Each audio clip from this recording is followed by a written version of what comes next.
अस्सलाम वालेकुम व्यूअर्स, एक बहुत इंपॉर्टेंट ब्रेकिंग न्यूज़ जो आप सबके लिए जाना पीएमसी के हवाले से बहुत ज़्यादा ज़रूरी है लेकर हम आज आपकी खिदमत में हाजिर हुए हैं। आप सबको हमारे channel doctor Shahid Nadeem team पर बहुत बहुत खुशामदीद। व्यूअर्स, जिस तरह कि आप सब लोग जानते हैं कि पाकिस्तान में गवर्नमेंट सिस्टम जो है वो चेंज हो चुका है। जो कि पहले गवर्नमेंट थी वो जा चुकी है और अब एक नई गवर्नमेंट आ चुकी है और इस सिलसिले में पीएमसी का कंटिन्यू रहना, बरकरार रहना एक बहुत बड़ा सवाल है कि क्या पीएमसी जो है वो बरकरार रह पाएगी या फिर इसकी जगह पीएमडीसी ले लेगी।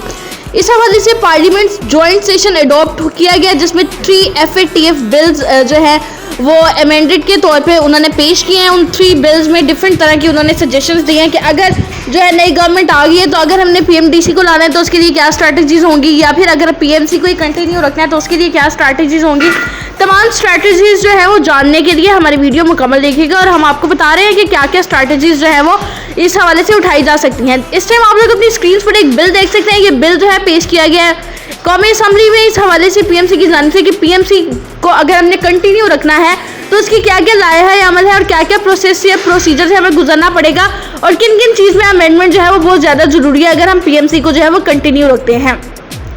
सबसे पहले तो उन्होंने कहा कि अगर पीएमसी को आप लोग कंटिन्यू रखते हैं तो इसके लिए सबसे पहले ज़रूरी है कि पीएमसी के जो हेड जो है वो बेशक एज इट इज़ रहे, लेकिन हेड के अलावा जो इसकी बाकी हायरार्की है, जो इसकी एक्स्ट्रा बिल्कुल फजूल हायरार्की है, जिस तरह कोई वकील है, लॉयर है रखा हुआ है पीएमसी में, उसका कोई काम नहीं है तो उसको जो है आप लोग रिज़ाइन करवा दें, उसको जो है वो आप मुस्ताफ़ी से इस्तीफ़ा ले दें। और इस तरह से बाकी भी जो अथॉरिटीज़ हैं पीएमसी की जो कि फेवरेटिज्म प्रेजुडिस और बाइस होकर काम करती है, उन सबको जो है वो भी उनसे रेजिग्नेशन लेटर जो है वो ले लिया जाए ताकि इन फ्यूचर पीएमसी जो है वो बिल्कुल शफाफ ट्रांसपेरेंसी से काम ले पाए, किसी भी तरह की मेरिट की धज्जियां ना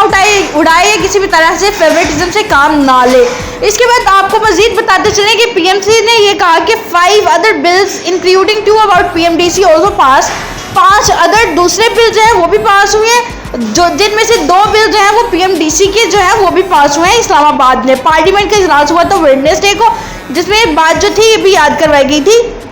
कि अगर पीएमडीसी आ जाता है या फिर पामी जो कि प्राइवेट मेडिकल एसोसिएशन है वो आ जाती है तो उस हवाले से क्या होगा। अगर प्राइवेट मेडिकल एसोसिएशन आ जाती है, पामी आ जाती है या फिर पीएमडीसी आ सकता है तो उस हवाले से क्या आ सकता है, उस हवाले से ये खदशात है कि क्या नाम है, आपको ये खदशा है कि आपका जो मेरिट है उसका या तो बिल्कुल ख़त्म कर दिया जाएगा MBBS या BDS के लिए, या फिर जो है उसका मेरिट क्राइटेरिया कम करके 50% कर दिया जाएगा। एक और स्ट्रैटेजी ये दी गई है, जो बिल आपके सामने से पेश किया गया, इसमें एक और स्ट्रैटेजी ये दी गई कि हर सूबे को अलॉट कर दिया जाए कि आपने अपने जो रेलिवेंट जो जितनी सीट्स हैं उनको फिल करना है। जिस तरह पंजाब में UHS है,